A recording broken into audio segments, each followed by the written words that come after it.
restore them back to a healthy behavior. And Exactly. I had to whoop up my child and the officer hitting them upstairs that hit the billy club.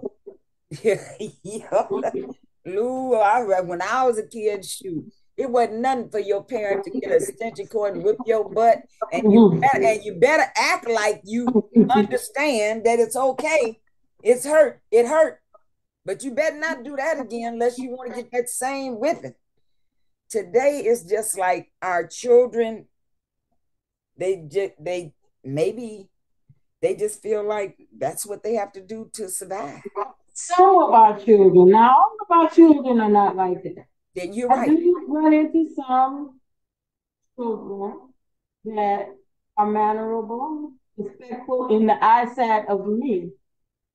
You know, I don't know what they're doing when they go around the corner. We Right. always say we don't know what our child is doing around the corner. That's right. I used to tell my children I can see around the corner. I got eyes around the corner. We had neighborhood eyes. No, we had eyes in the neighborhood, and it was a fact. Yes. That's right. But some children are respectful. And so we don't want to say, we don't want to label all of the children, but it only takes a few. That's right.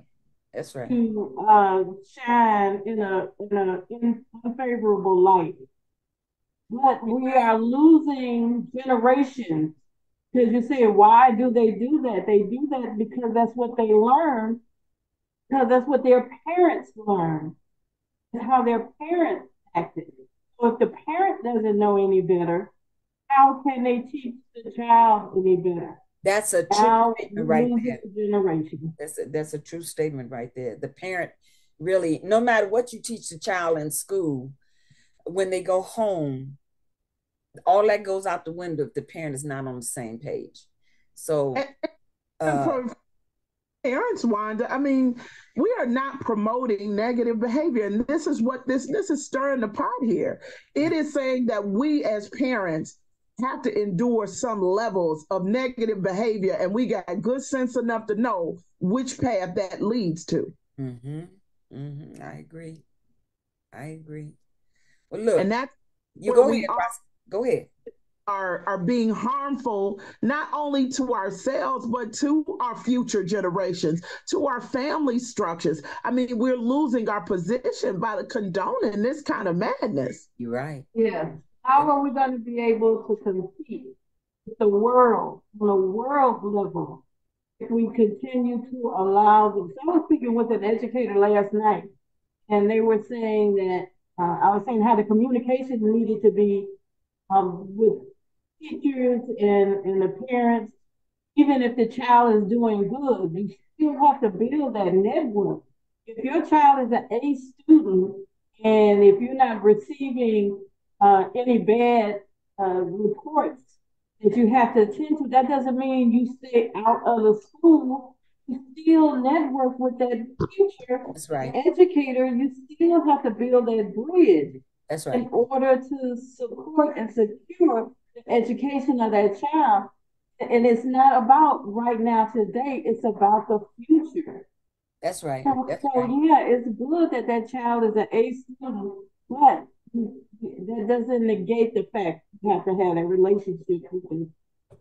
Oh, you're right, Deborah, you're right. And I'm just interested in hearing what others have to say about this, because just think about the fact that we are the parents, and it seems like the legislators are now trying to take away our authority. We agree on that, right? Welcome to the show, LaWanza. Welcome to the show, Michael. Welcome to the show, Milton.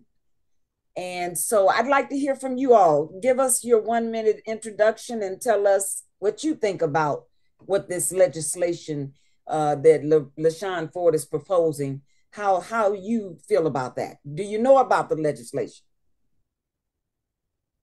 This is my first time hearing about it. I just looked at that subject title that you posted in there.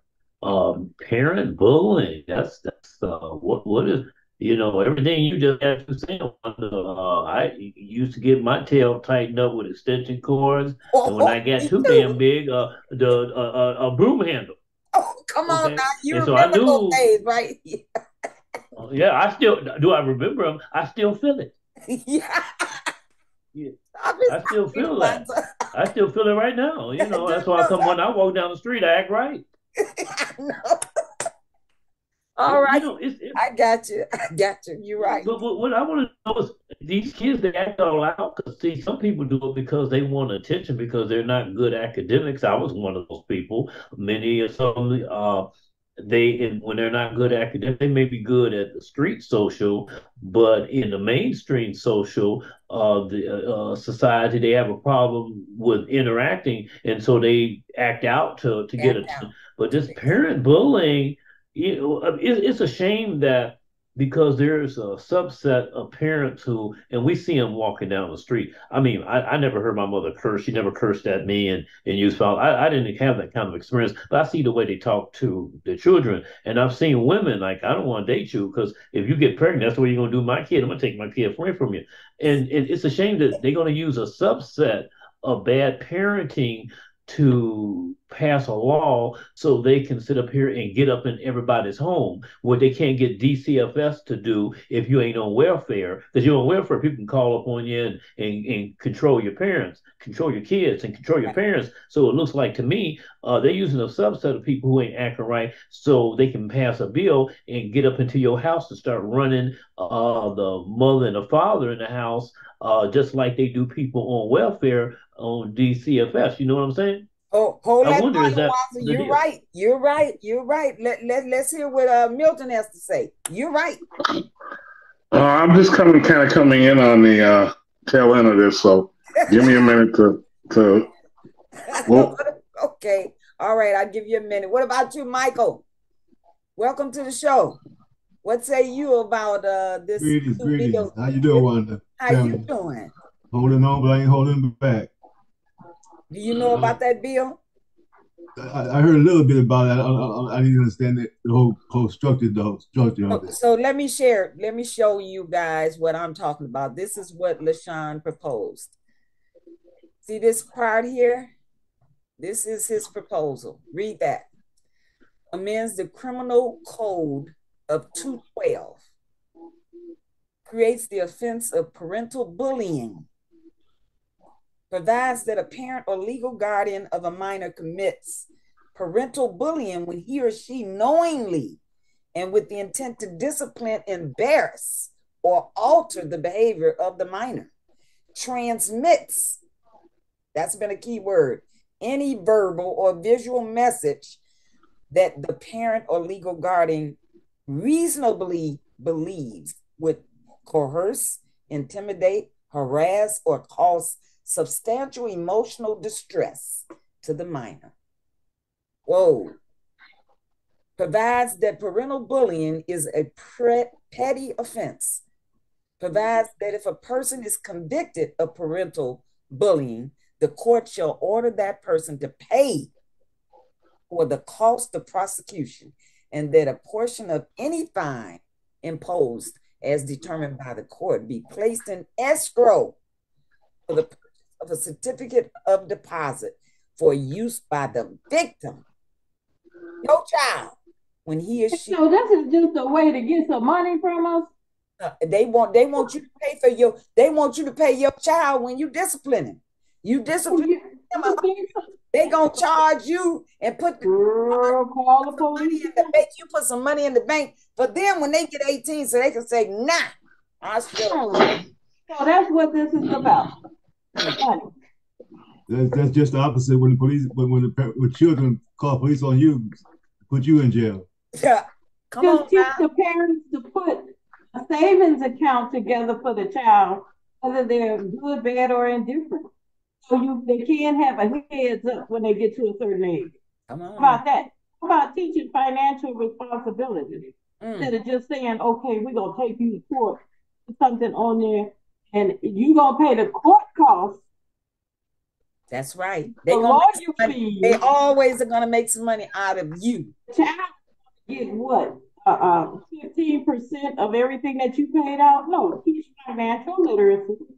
Call tax doctors, talk about it, and help these children when they get of a certain age. Start teaching them how to, how to save, how to put money aside, how to make a business, how to run a business, how to sustain yourself when you're 50, 60 years old and you're not working your business that you've already set aside for your livelihood because you tired of working. What about that part? That's what we should be encouraging. Is there a law for that? Oh no, that's what I need a law for. They didn't think about that yet. I want to say something. Now this proposal, this bill, legal measure proposal, it just does not exist in and by itself by some lawmaker. In order for him to propose a position, he has to have some sort of report written by a child psychologist.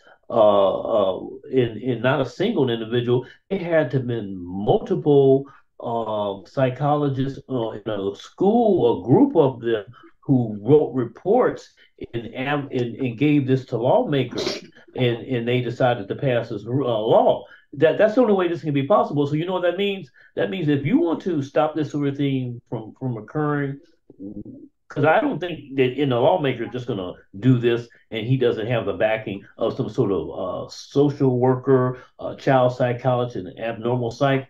We need to stop it, get it before it gets there. These people who are doing these research studies, because I've been in these universities recently. Northwestern is one of them, and in these psychology departments, they're racist and prejudiced as hell.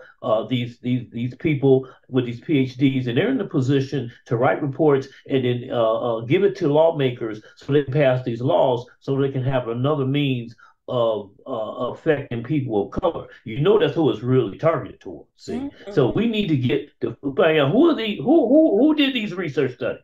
Who did these research studies? Because I worked as a researcher and had to write papers. But help us out with that, Johnson. Find that out for us.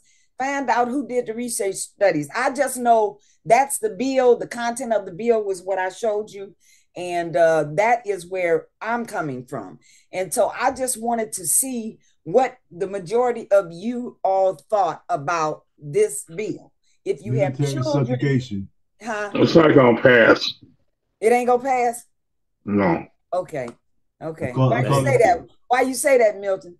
It has something to do with something that was passed in 2012. That's right. Was this an amendment to something that was passed in 2012?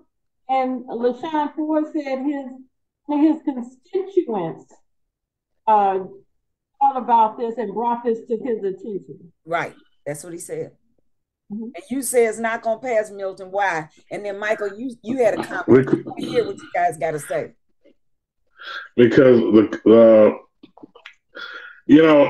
anything that has to do with disorder or crime or whatever the case may be, a lot of people don't say anything about it until we get to the dollars and the cents. Okay. And once people start talking about that's coming out of my pocket, my kid could, oh no, he can't vote yet, but I can. Okay. All right. So that ain't gonna pass, you say? No, and like you said, you got to. What's the origin of why you think this is a good thing? What is this supposed to prevent? What is it actually preventing? Good question. Because we know they're frivolous. The most frivolous lawsuit I've heard, I just heard it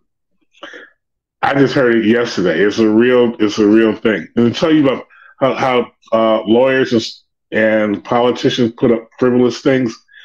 This lawyer bought a box of cigars, and then he insured the cigars. Okay. Then he filed a claim so they caught on fire. And he won the suit. Oh. He smoked those cigars. But here's the caveat to that. The insurance company went after him for arson. He got 25 months and had to pay uh, uh, I forget how much thousands of dollars. Whoa. They think they slick when they just, they come out and they create stuff, and what does this actually cure? We can have a bunch of laws, but if they have no teeth in them or they have no reason to be around, that's one of what Republicans are talking about. We need government out of our business. I don't generally go along with Republican talking points or anything like that, but this is one of them. Okay. Uh, Now, at the same time, we're grown. Most of our kids are grown, so this is not going to really impact us that much. But it's going to impact the younger folks. Okay. So what they're not going to do, if they get schooled on that, or what, they going to stop having kids? Who knows? What is the plan? We don't know what their underlying plan is. But we know that it's going to all impact. about getting up in people's houses and running these parents. Where DSCFS can't do anything if you aren't in the program. This is to affect people. To me, that's a way to law enforcement to get all up in your house, control and manage parents without being DCFS. That's the only way. That's the only thing I see. Because whatever it is, it's about managing and running your parents. Well, see, another point of that is that, okay, we've seen an influx every couple of years. They come out with a new type of crime. Now it's stealing cars and running them into buildings and, getting all that kind of stuff. Okay, now they're talking about going, and our new superintendent was talking about, like, we're going to have to get tough on these parents. All right. So how's that? Like, now I know, there are always some bad eggs. When I've seen whole neighborhoods when they jump up on the railroad tracks and break into the boxcars and the trains, and the whole neighborhood is wearing new gym shoes, and stuff like that. Well, and I think most of these people who are, and these young people who are breaking in these stores and stuff, those are the ones that were doing all the rioting. Okay. And now there's nothing to riot about. So now they got to create their own little thing. But and you have to, when I worked the streets, you have a single mother with maybe about 5 kids and a couple of arm babies and all this kind of stuff, and she's doing the best she can, and the oldest one is clowning. Okay. He's not coming home. He's, bad mouthing the teacher, and he's doing all this kind of stuff. And okay, she needs some help. Locking her up is not going to help. Okay. That covering, back in the day, they used to have this wraparound program where they would wrap all the, problematic families with all kinds of social services to find out what the hell was going on and put them on a right course, put kids in mentoring programs and all this kind of stuff to kind of help, not suspend, but ward off, all this bad behavior. Right. But this is not going to fly well in the face of real-time situation. And the politician, I don't know what his name was again, but who set forth this bill. State Rep LaShawn Ford. How long has he been around? He's been around for a while.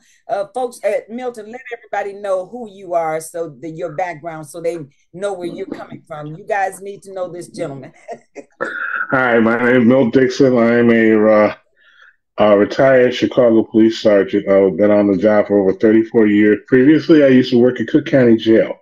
All right. And a lot of things. I've community-wise, and I've been a solid citizen of the South Side of Chicago all my life.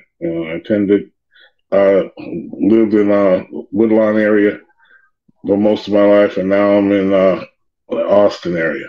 All right. I just wanted you guys to know, because see, he's telling you what has been going on the streets. And I wanted you to know from what streets he was talking about. All right, Mil, did you have anything else you wanted to say, Milton? No, I'm going to let it keep flowing from that. Thank you for having me. Thank you for coming on. Michael, what say you? Say what? They say what? Well, you know, I see a whole military subjugation going on. See? All right. And it's very dangerous because we participated in it very much so. Yes, but sir. I mean, I don't have an answer because there's many layers to this subject matter. You know, because in my heart to heart, I feel like the young people not even gonna live to see our age. And some of them feel just like that's how good Old Testament got it. Yeah. Funny you should say that because I used to also be the school liaisons officer for the police department over in the second district, and Phillips was one of my schools. And at the beginning of school, we used to have orientation, and I asked that question: how many people knew anybody got shot or killed? And half the assembly putting up their hand. Wow. And how many do you think they were going to make it past 25? Raise their hand. Very few hands. Very few hands. Isn't that something? What does that say? That they don't expect to live past 25? That's why they live in now. That's why you have these grandiose graduations from 8th grade and, with chariots and, and limos and, right. And they're living their best. They don't think there's going to be a future. Wow. That's scary. That's what's scary is that these are our senators, our presidents, these are our police officers, our firemen.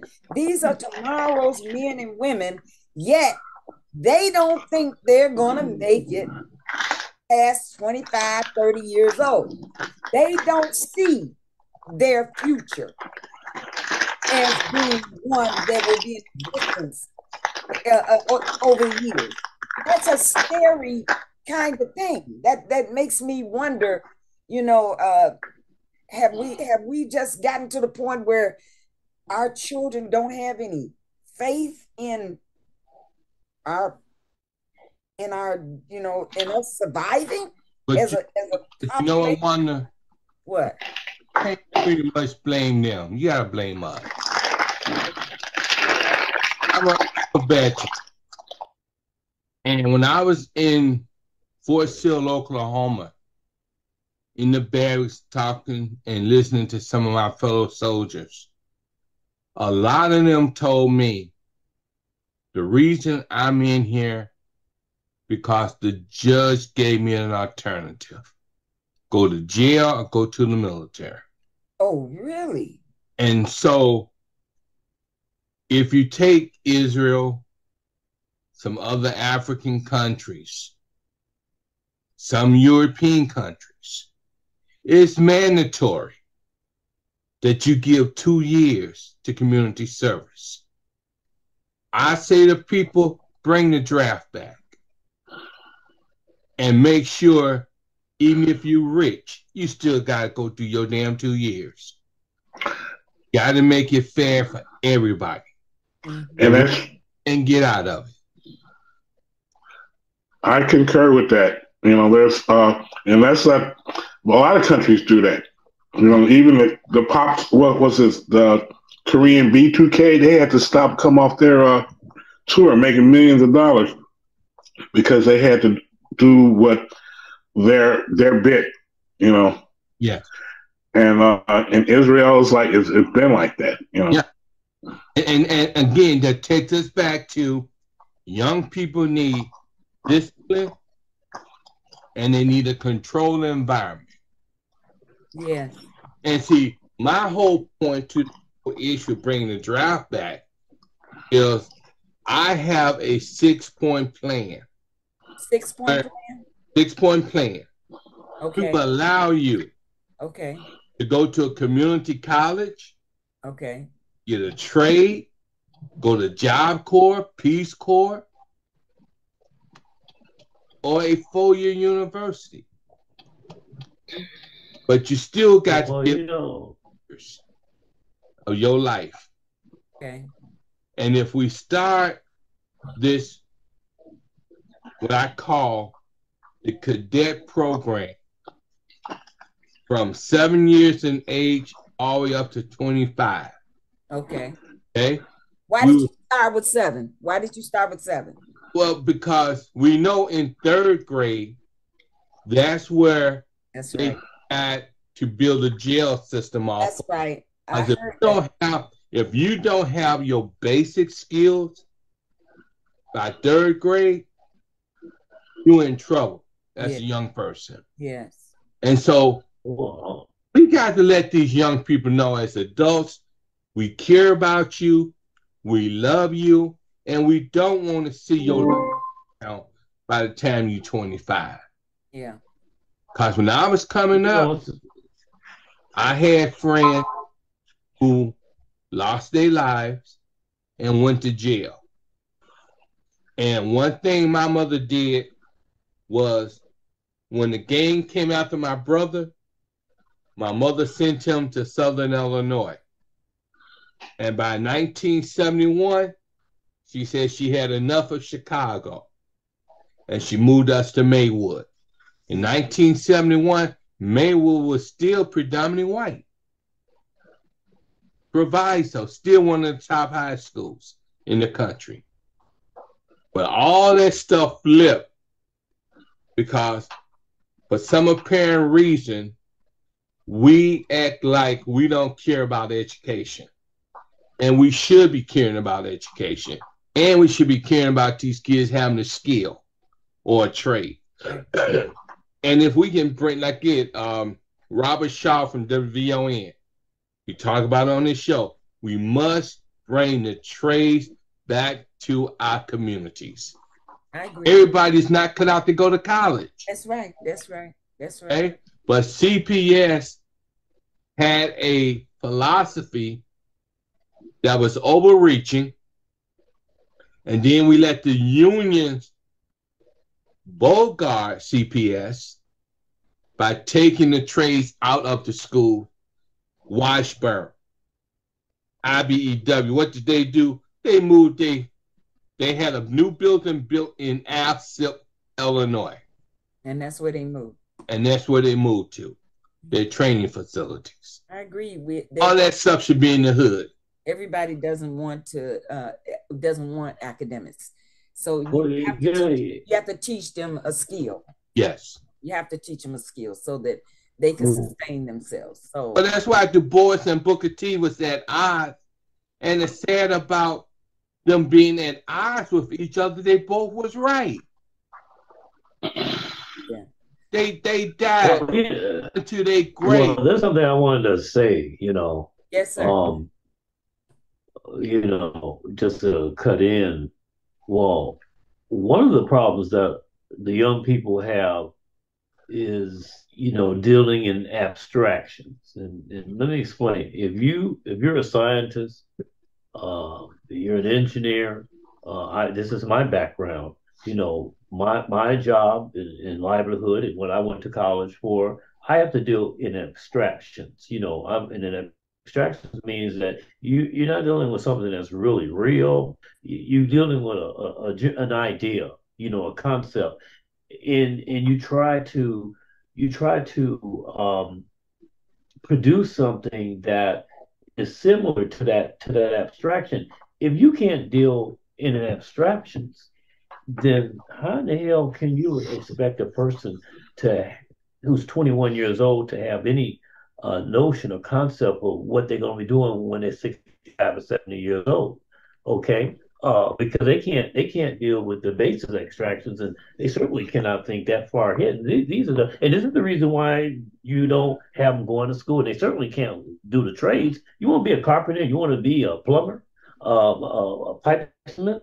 You got to be able to deal in abstractions. Somebody's got to give you a blueprint, and you need to look at that and have a concept of what that will look in 3D space and try to put it together. If you can't think like that, then how the hell can you expect some kid, decades later, 5 decades later, to 6 decades later, to have the forethought to conceive So what what's your he needs to do recommendation, now. Lawanza? So what's your recommendation? Well, what our recommendation is that, you know what? Instead of sending these kids to school, you need to send these dumbass parents to school right on there with them. Okay, so they can get a feel of what it's like to have to do that school work. Because you got a kid sitting up here doing some schoolwork, but the parents don't have a notion, a concept of how to answer those questions in the damn book. And when the kid sits up here and looks like, damn, mama and daddy can't even answer these, auntie and uncle can't answer these, grandma and granny can't answer these questions. Well, what the hell do I need to be answering them for? Well, let me just say this. They making it, they taking care of me.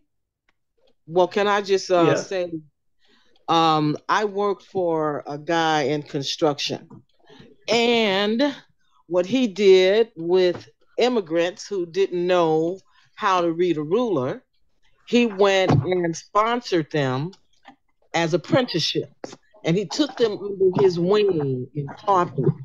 So sometimes it's not a matter of if you've gone to school or if you can do this or that. Sometimes we just have to take it upon ourselves to nurture and to teach. And everybody, right, is not book taught, but that doesn't mean they can't learn. And so you know, that's how other ethnicities grow. They help each other. They pull each other up by their bootstraps. While we talk about each other, they do something about it, just like the immigrants. We got a message today from the Park District that 20,000 immigrants had come to Chicago and they're going to be cold. So somebody is taking their plight into consideration and doing something about it. So if we have apprenticeship programs, or if we know others that are in the construction program, Wanda, that Mr. Muhammad does, where he's taking the incarcerated and training them in construction. Yes, so he trains them in construction. Things happen. And it's not necessarily that, if you got a parent that is incapable of learning or whatever, sitting in the school, that's not gonna, do much for the child if they're 21. So we just got to make it available so that they know that apprenticeship programs exist. How do we get them into these programs? How do we create programs? How do we do basic, math? How do we assess these young people to see where they are? Sometimes, you might pique their interest if they hear something. It might make them want to learn, So we have to look at all avenues and see that, yes, there are cons, but what are the pros? These young people, if you don't mind me saying, they have to learn to sacrifice. If you want to buy that new car, you need to save your money and make sacrifices. And that's something that a lot of the young people just don't seem to have a concept of. That I may have to go about for a little while if I want to advance further and have the things that I want. But they refuse to make these sacrifices, as Levette said, in order to get a trade. You don't have to go to college. If I had kids and you want to go to college, the only thing you take care of yourself and they do well and live well. But they won't. The main thing is the sacrifice. That's what immigrants always talk about. I lived in a neighborhood in Rogers Park as a teenager in the 70s, and I saw those kids' parents, and they talk about sacrifice. Very seldom I hear Black people older talk about the sacrifice that you must make. You need to hunker down and give some things up, give your time up in order to move up to that next level. And we're refusing to do this. Okay. Listen, guys, we're at the end of our show. I appreciate all the content you all have shared, but we need to come back and continue our conversation next week. So thank you all for joining me. And if you have any suggestions on anything that we discussed tonight, put it in the chat so that we can follow up. Thank you. Everybody have a great night. Good night. Good night.